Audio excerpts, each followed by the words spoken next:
Hey everyone, happy Mother's Day. How is everybody doing today? It is Mother's Day and I'm doing a quick little get ready with me as I get ready for Mother's Day brunch, dinner, lunch. I don't know what it is at this point, but we are going out to go do that.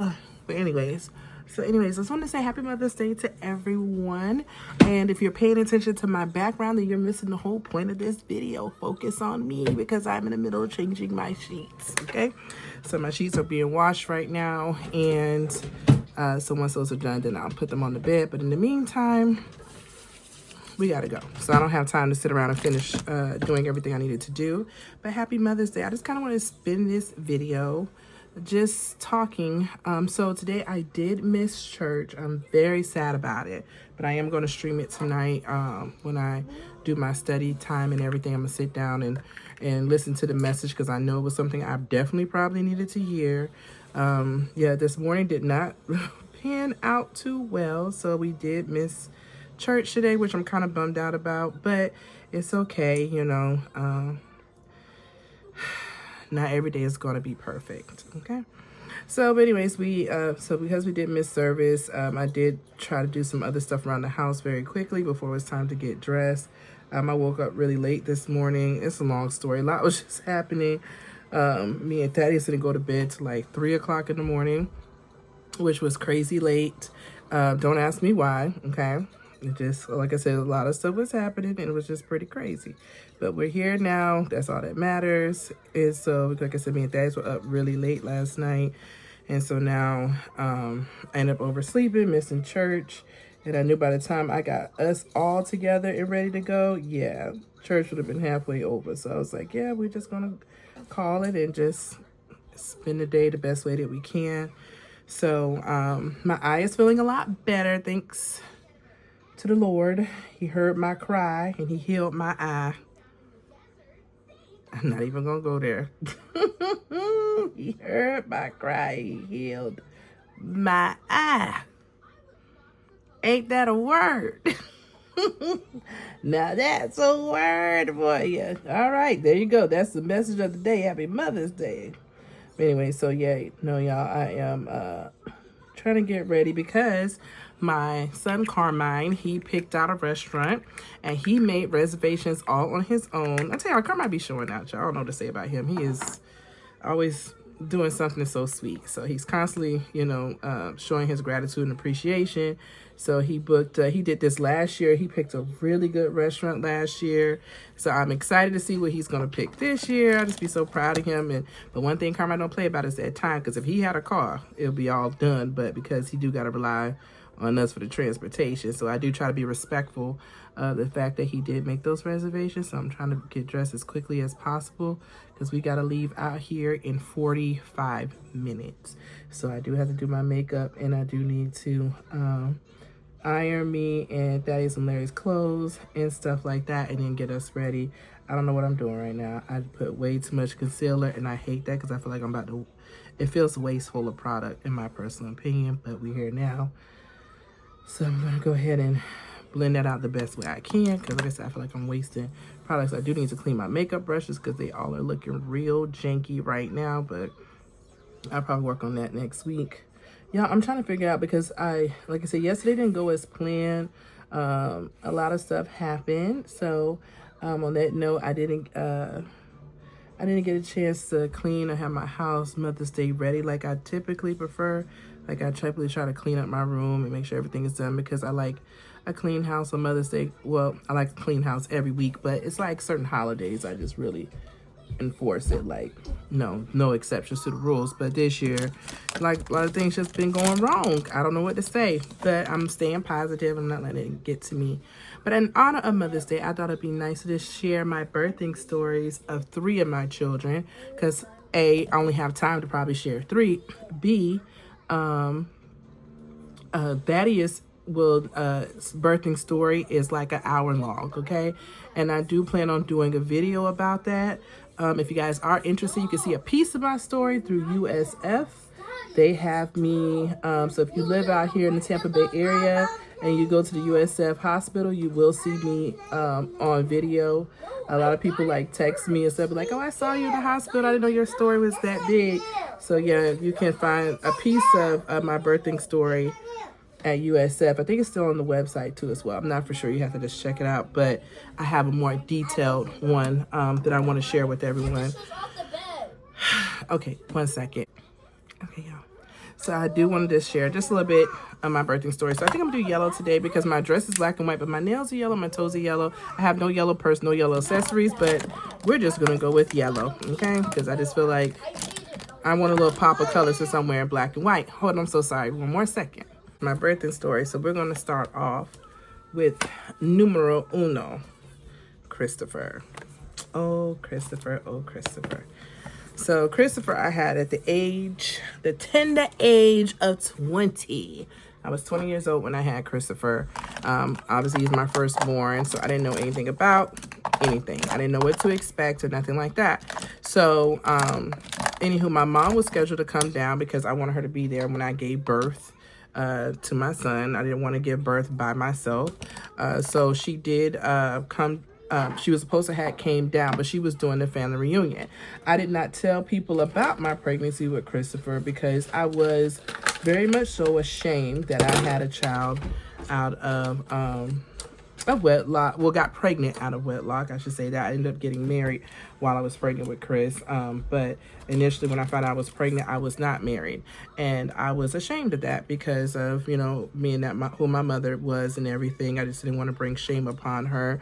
I've already felt like at that point in my life, I was pretty much a big disappointment.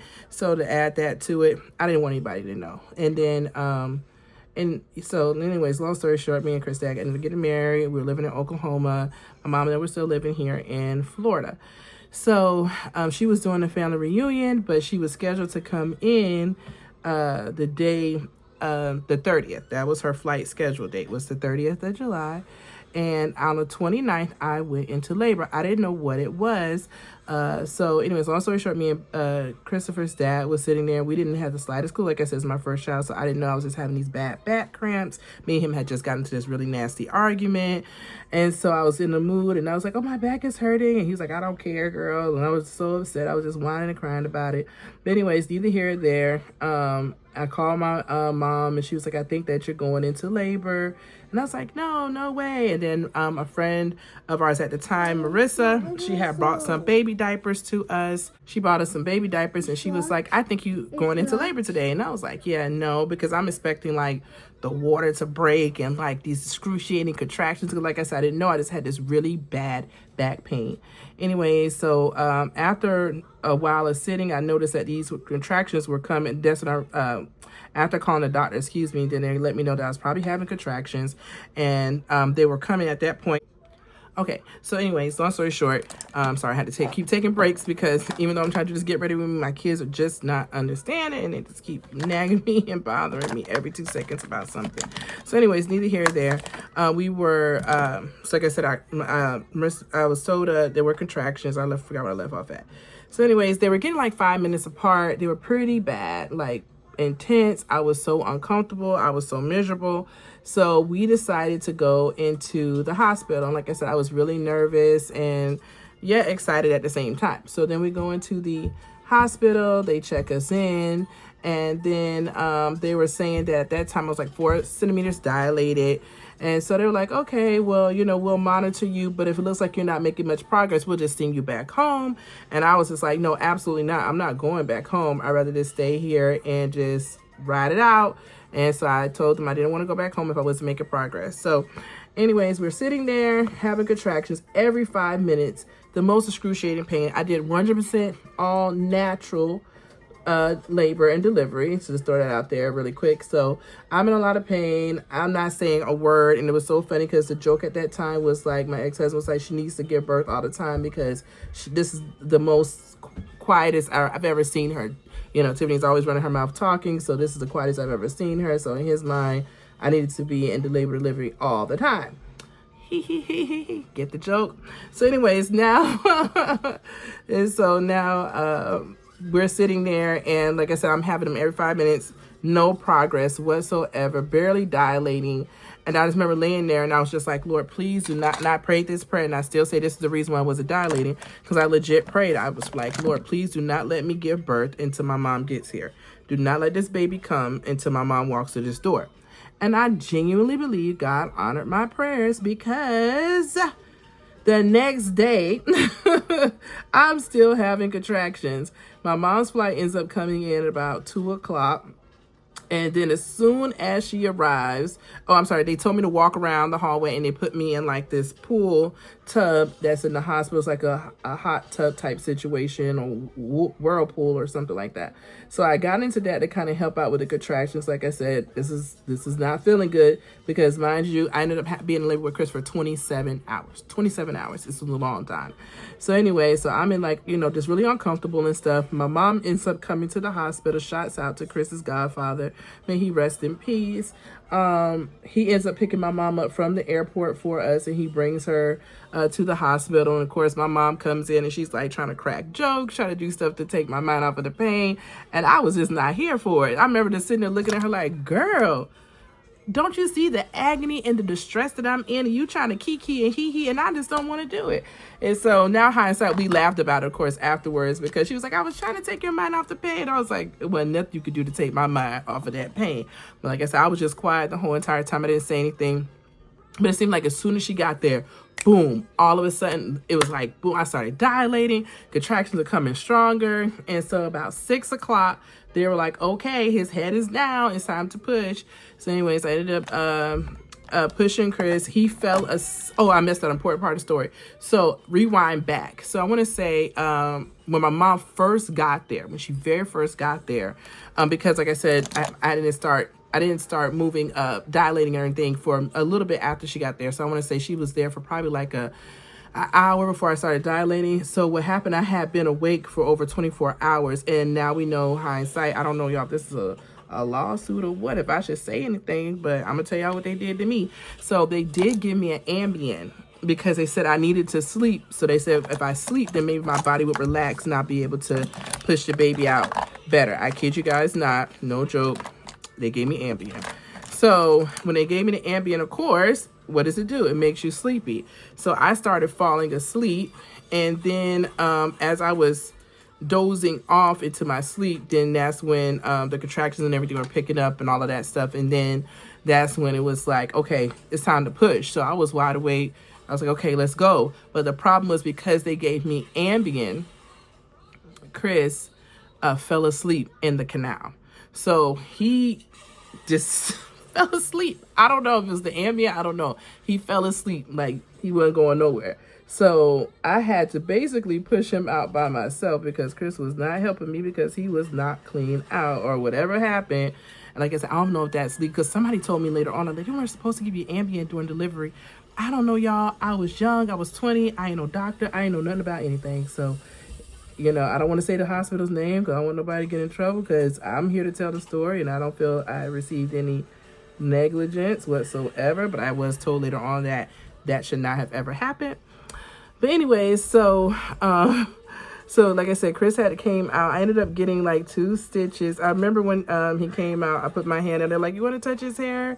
You want to touch his hair? And I remember screaming like, no, because, that was my first child. I did not know the ring of fire. All that stuff is very much so real. And so I was just like, oh my God, my mom was encouraging me. She was just standing on the side of me like, you can do it. You got it, Tiff. You got it, Tiff. Like, she literally was my cheerleader. Like, she was like, go, you got it, girl. I'm so proud of you. I'm so proud of you. She just kept telling me how proud she was of me and everything. So it was a beautiful moment. And I remember they're like, you want to touch his hair? And I was like, no, I'm scared. I'm terrified.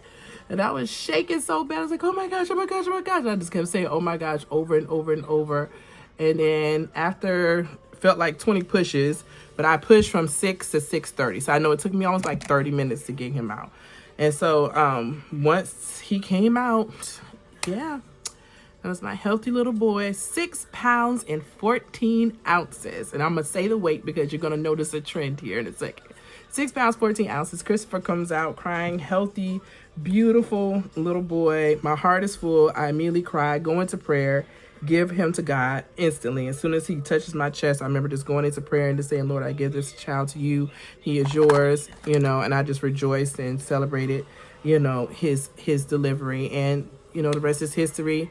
Like I said, that's his birthing story. It's pretty traditional, nothing crazy or anything happens. But then we get into Carmine. Now this is, my births get more interesting the more they go. So anyways, when Carmine comes into play, it was June 9th. And I was outside with Christopher, and I felt completely fine the whole entire day. Like, I didn't even notice anything was going on.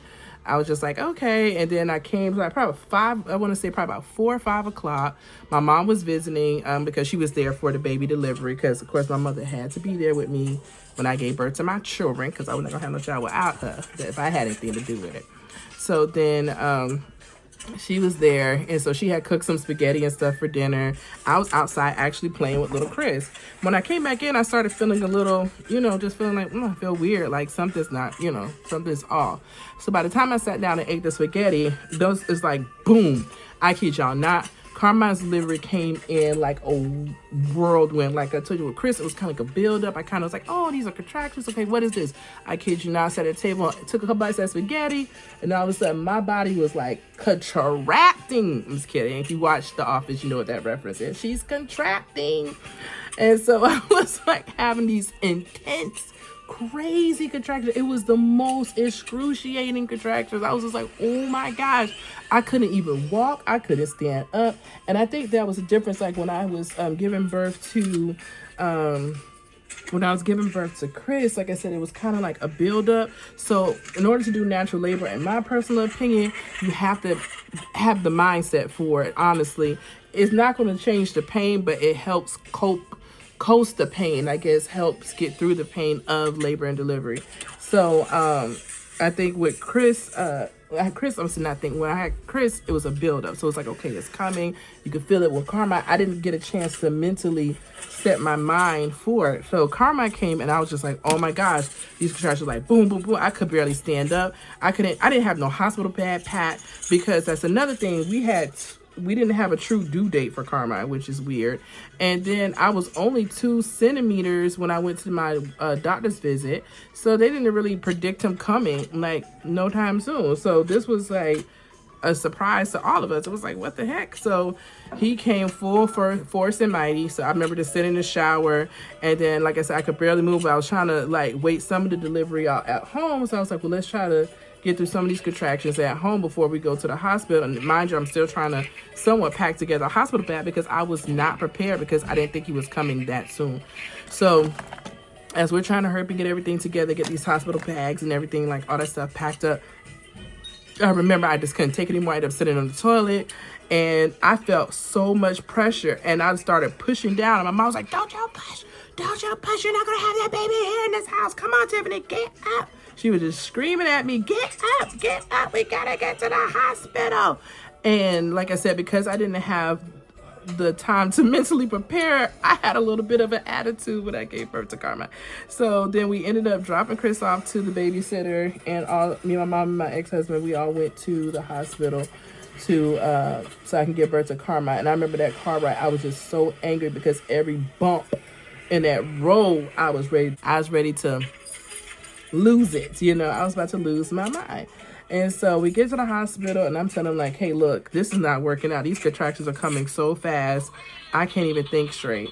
And so they, Chris was going to the room and everything. Like I said, I ended up throwing up the spaghetti that I had ate. Like I said, it was just so unbearable. It was just a lot happening. The nurses were talking to me, and I did have an attitude. And I'm not a person to typically have attitude, but I just didn't want nobody to talk to me. I didn't want nobody to look at me. That pain was so bad. I was just like, yo, like, give me a second. They was asking me so many questions. My mom and my ex-husband were answering all the questions, because I just was like, I can't do this. I'm not going to sit here and kiki with y'all when I'm out fighting for my life. So anyways, we ended up, so I want to say probably roughly around, at that point, I think we got to the hospital probably, it was late. Probably want to say it was like 7 or so, because we weren't there long. So we got to the hospital probably around 7 something. And so about 11, I was like feeling like, oh my gosh, around 11 something, I was like, I feel like I was telling them, I said, am I peeing on myself? Like, I'm like, I feel this something coming out of me, like legit coming out. And mind you, I'm laying on the bed flat. Like, I'm not legs aren't up or anything. I'm laying on the bed flat, but I feel so much pressure. And I was like, I don't know if I have to poop. Something is coming down. Like, I feel so much pressure right now down there. So they were like, well, maybe you have to use the bathroom. So they bring me the bedpan. As I lift up my legs to try to like get on the bedpan, the lady screamed. She was like, oh my God, he's coming out. And I was like, oh my goodness. I don't know why I was expecting like feel like that ring of fire. I did not feel that. It's so weird because I just felt this intense amount of pressure. Like, I'm telling you, it felt like something was coming out of me, obviously a baby. So I was like, oh my gosh, this pressure is so bad. And so the doctor, the nurse, excuse me, not the doctor. The nurse said, oh my gosh, don't push, don't push. The doctor's in the middle of the C-section. And apparently at this hospital, the same hospital Chris was born, I guess the nurses are not allowed to deliver babies. A doctor has to be present in the room. And maybe that's everywhere. I don't know. Yes, Daniel. I'm gotta get dressed. Go sit down and let me get dressed. And so because that was like so intense, it was so crazy. So I remember her literally putting her hand down there and just holding the head saying, don't push, don't push. I'm like, what do you want me to do? He is coming out on his own, and put a pin right there. So I decided to take the classes that you take before you give birth. What is those things called again? Birthing classes. So I just wanted to go to get free stuff because I already kind of knew I already had a child, but I wanted to go because they gave out some really cool free stuff out there in that area. So I went back to get some more free stuff. But I remember that particular class, the lady told the story of how, you know, babies can naturally come out on their own without you pushing. And I didn't believe her. I was like, what? She was like, yeah, babies naturally can come out on their own. You don't have to really push. They naturally will come out by themselves. And she told a story about a lady who did it, right? Boom. So fast forward, now here I am, and the same exact thing is happening to me. And so I'm like, oh my gosh, babies actually can come out on their own. Like, it's real. It really is real. And so then the doctor was in the middle of a C-section, but she made it in enough time. So as soon as she flies in, she's like, okay, lift her legs up. And the rest was history. I think I might have did one little, one push, a piece of a push to get the shoulders and the rest of it out. And that was it. And then Carmine, of course, was born. And this is, I want to put a pin there, rewind back. Sorry, y'all. Because Carmine did have to go to the NICU when he was born. He was born not breathing. And that was because, and let me tell you something, that's why it's important to advocate for yourselves. I kept going back to the hospital when I was pregnant with him because I kept feeling he's not moving, he's not doing this. They kept sending me home. They thought I just wanted to get free ultrasounds. Oh, you just want to get an ultrasound? You just want to see your baby? I said, no, something's not right. He's not moving. Anyways, long story short, that's why he's not moving, because the cord was wrapped around his neck so many times. So when his head did come out, she did have to, cut the cord. So his dad was unable to cut the cord the traditional way or whatever, but they had to cut the cord. He went to the NICU, and the rest is history. Carmine was born at 5 pounds. This gets even better. So then now, boom, we got Larry. And so now, finally, we got Larry. So I'm so sorry. Carmine was born 5 pounds, and Carmine was born 5 pounds and 12. So sorry. What was he? 13. Sorry. Carmine was born 5 pounds and 13 ounces. Okay. 5 pounds and 13 ounces was my little Carmine. He was so tiny. All right. So then, boom. So at that point, I'm like, oh my gosh, he's so tiny. Then we get Larry. So, boom, I'm pregnant with Larry, and the pregnancy to me was perfect. Like, I feel like I had a really good pregnancy. Last one of my pregnancy, they kind of was like, oh, your blood pressure's high, da-da-da-da. Nothing much of it. They didn't make a big deal out of it. They were always able to get it back down when I would go do my visits, and then they'd be like, okay, girl, we'll see you later. So then now I go into the doctor, and they measure me. They measure Larry, and they say, wait a minute. I go to the doctors, and they do an ultrasound, and they did, because I guess they do like an ultrasound to like measure your baby and all of that type of stuff. And because I feel like with Larry, I had quite a few ultrasounds, and I don't know why. Now hindsight looking at it, I really don't know why I had as many. Mind you, I was in my 30s, but I don't know. There was nothing wrong with me health-wise when I had got pregnant with Larry, other than me I was just a breast cancer survivor after that. And that was it. So anyways, but other than that, I don't really know, but I guess, God knows what he's doing. So they ended up doing an ultrasound to test, like, show the growth and the size and everything of the baby. So Larry was one size. So they scheduled me a month out right before I got ready, like around June. They ended up scheduling me June 8th to do another ultrasound. They checked him, and then that's when they noticed that Larry did not grow. He was literally the same exact size he was a month ago, which I thought was crazy. But then again, I was losing weight my whole entire pregnancy with Larry. So just to go back with Chris, when I was pregnant with Chris, I didn't gain any weight until the last month, and I put on like the last month or two, and so anyways, Larry did not grow.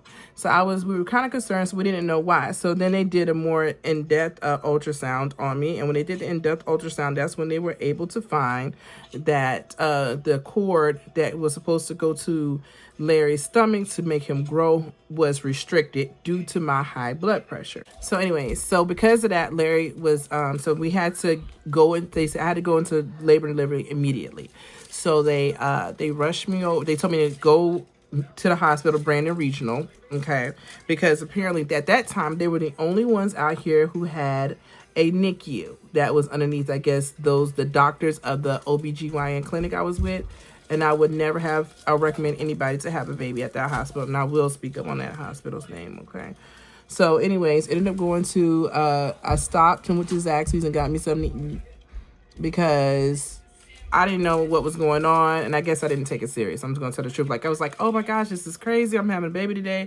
But I was like, I'm about to be in labor and delivery. How long? Who knows? Let's try to get like a couple chicken tenders or something, while I go through this, because they said they were going to have to induce me. And everything. So I was like, okay, fine. So, and from my understanding, when they induce you, it's time consuming. It's something that just has to happen like instantaneously. That's what I thought. So I was just like, oh, we're good. I said, by the time I eat and everything will be fine. So we get there and they start me on the Pitocin and everything is fine. Like, but every time I was having contractions. So when I first had the first set of contractions, everything was fine. This time my mom was not present because she was actually in Boston at my nephew's high school graduation. So because everything was so sudden, so when I called my mom, she's like, okay, I'm on my way. But they drove to Boston, so we already knew that was going to be like the next day. Like, she wasn't going to be there the day of, unfortunately, but that's okay. So at that time, it was Larry's dad was there and his family. So contraction, it seemed that Larry's heart rate was dropping. So they were like, oh no, we have to go into like this emergency C-section at this point.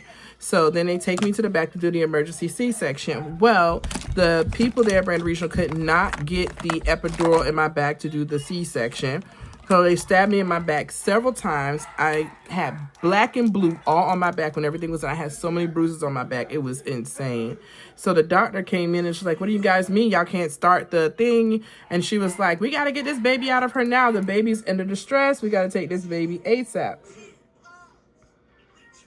So they just ended up putting me under completely. So they just knocked me out cold, put me under completely, which was risky because remember I told you I did eat that Zaxby's because I did not know that all this was going to happen. So, yeah, kudos to you, Tiffany, for not thinking things through.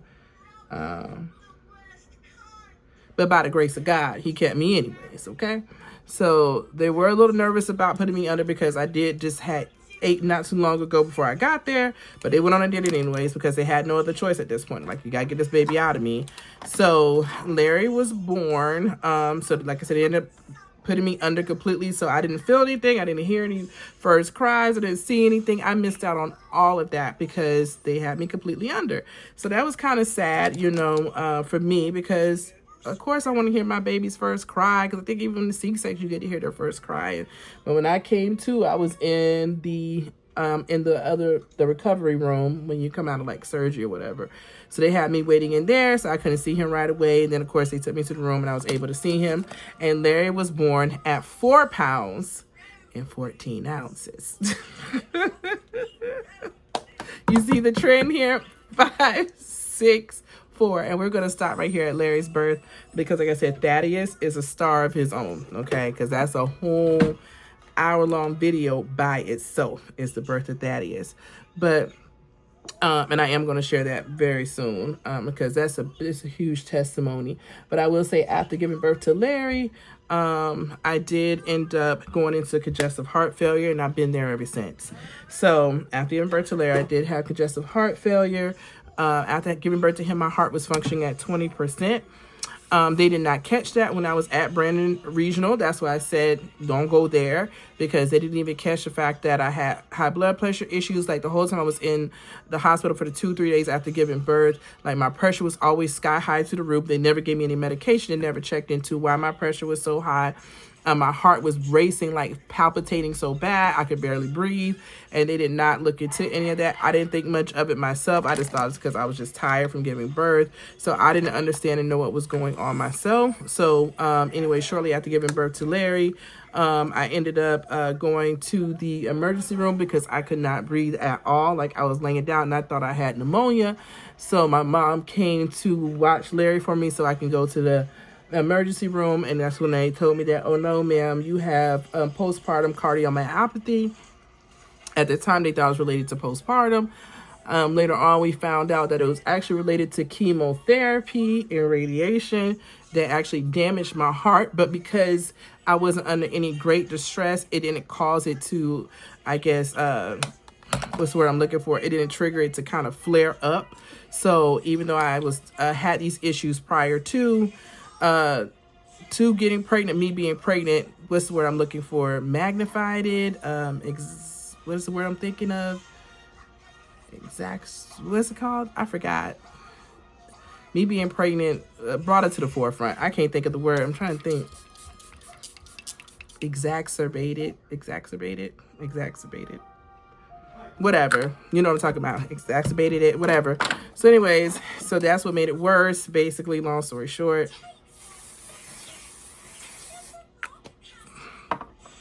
But fun fact with all my pregnancies, some fun facts. All my pregnancies, I crave Mexican food.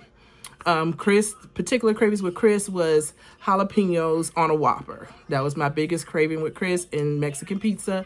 Carmine, my biggest craving was steak and potatoes. Like I had to have steak, potatoes, and baked beans. That's all I crave. I ate so much steak when I was pregnant with Carmine, and baked potatoes. Like I ate millions of them. And Taco Bell, Mexican pizza. And then with Larry, I craved a lot of fruits and vegetables, and Taco Bell, Mexican pizza. So those are things that I crave. And like I said, I'll get into Thaddeus stuff later. But yeah, with Chris, I only gained 10 pounds. Or was it 15? It wasn't that much. I know that much. And I lost it extremely fast. Carmine, pregnant with him, I actually gained the most with my pregnancy with Carmine. I put on a whopping 60 pounds with Carmine. Who knows why I gained so much weight with Carmine, but I did. I gained 60 whole pounds when I was pregnant with Carmine. I was 190 pounds when I gave birth, okay? So then with Larry, I lost weight. So I didn't gain any weight when I was pregnant with Larry, and I didn't gain weight when I was pregnant with Thaddeus either. So I didn't gain weight with the last two pregnancies, but I definitely gained with Carmine. He was my heaviest hitter, and he was a small baby. So as you guys can see, I do not birth big babies. My stomach did not grow that big. I don't know. My body just don't be wanting to carry no child or whatever. Don't want them to grow or something. But anyways, I'm going to finish getting dressed really quick, put my wig on, put my lipstick on, and then I'll be back when we head out. Y'all, I'm doing so much better with my content creating because I actually came back to jump on camera because truth be told, y'all, I feel awful. Like I got up this morning and I felt like I was just fighting through it, but it seemed like sometime at dinner, I just got the aches and now I have like a fever. Like my body's not hot, but you know how that fever feeling feels? And so I'm taking some Tylenol now. Like I feel bad. Like I'm freezing. I just want to get into my bed and curl up, but I do have to make up the bed. And I still got to get the boys ready for school tomorrow because just because Mother's Day doesn't mean I don't still have to be a mother and I could just chill and relax. And I think that's like one of the only things I do hate sometimes is that when you're not feeling well, you still got to show up. You still got to show up. It's a 24-hour job. Like, it's so funny because me and my brother were talking about that. And he was just like, oh, I feel like mothers get so much so much hype than fathers, you know. But I'm like, at the end of the day, mothers do a lot. Like, hey, look, I'm sick.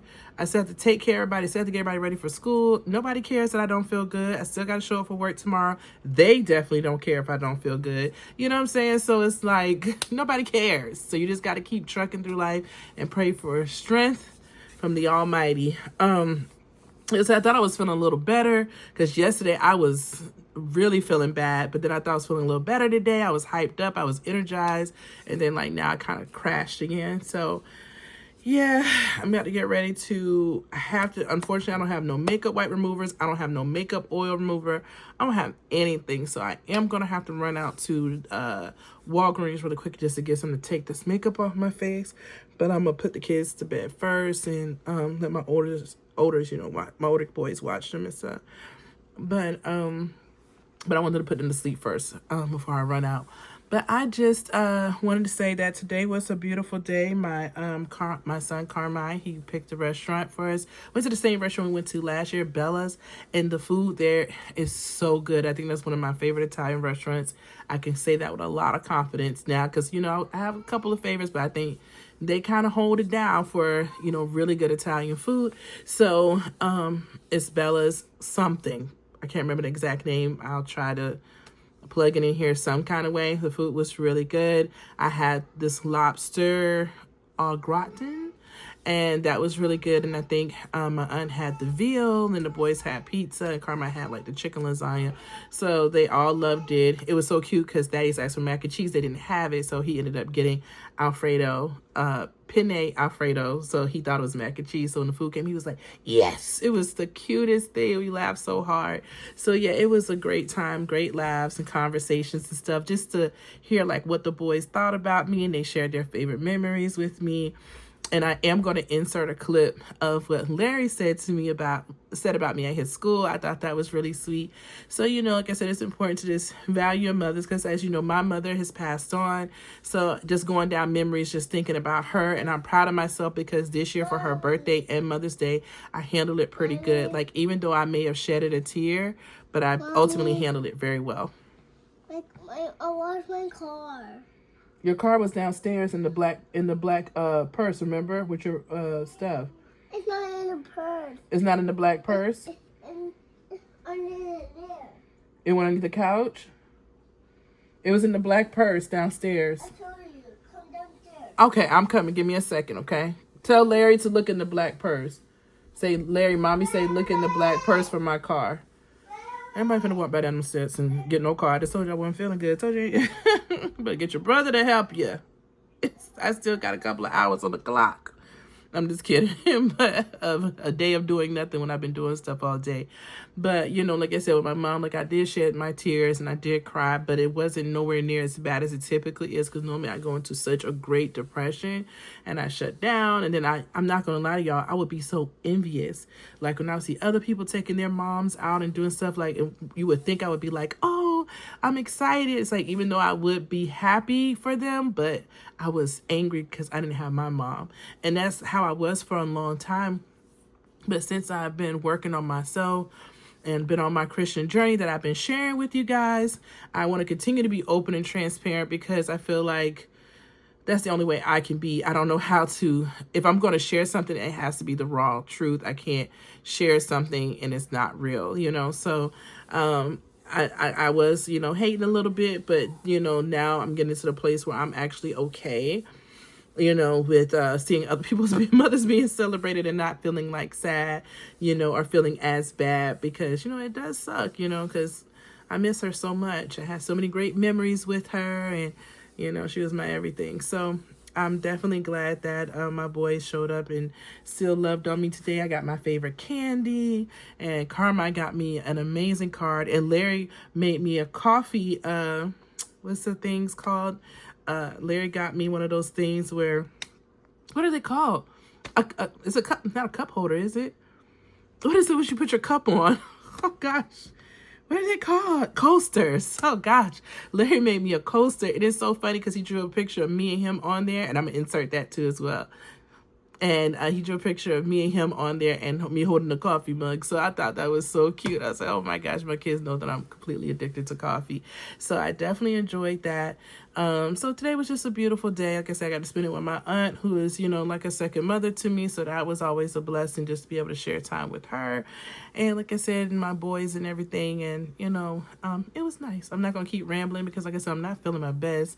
But I did want to pick up on the video because I did kind of leave abruptly because time had gotten by me so fast.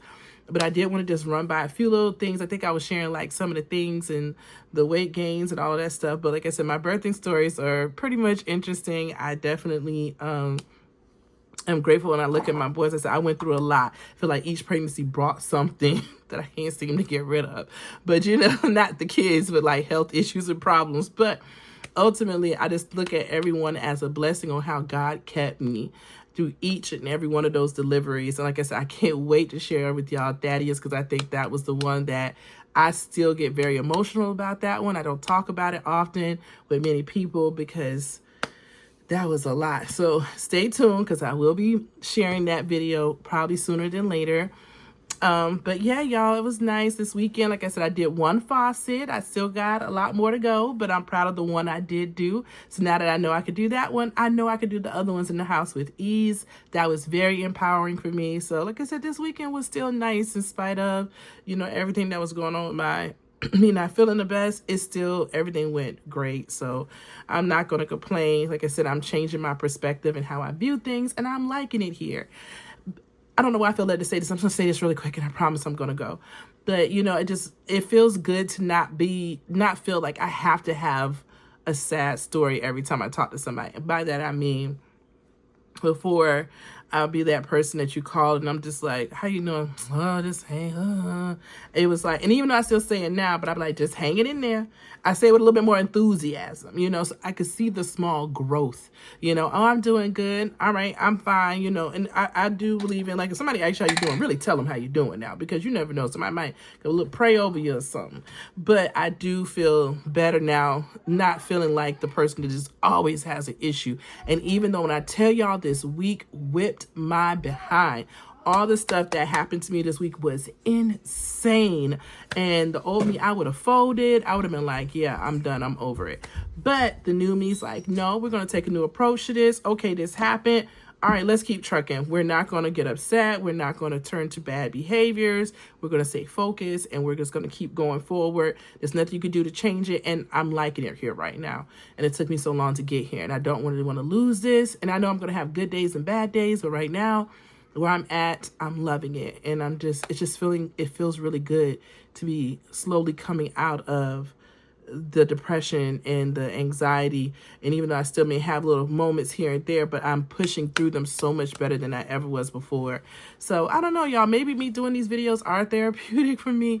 Maybe they are helpful, but I just want to share, because even at church and stuff, like I shared a testimony and stuff with someone, with people there, obviously. And immediately, I felt like an idiot. I was like, I shouldn't have said nothing. They're going to think this about me. They're going to judge me. They're going to look low of me, or what. Like my brain was just like, as soon as I left the church, like all these thoughts were coming in my mind. And I was just like, no, stop.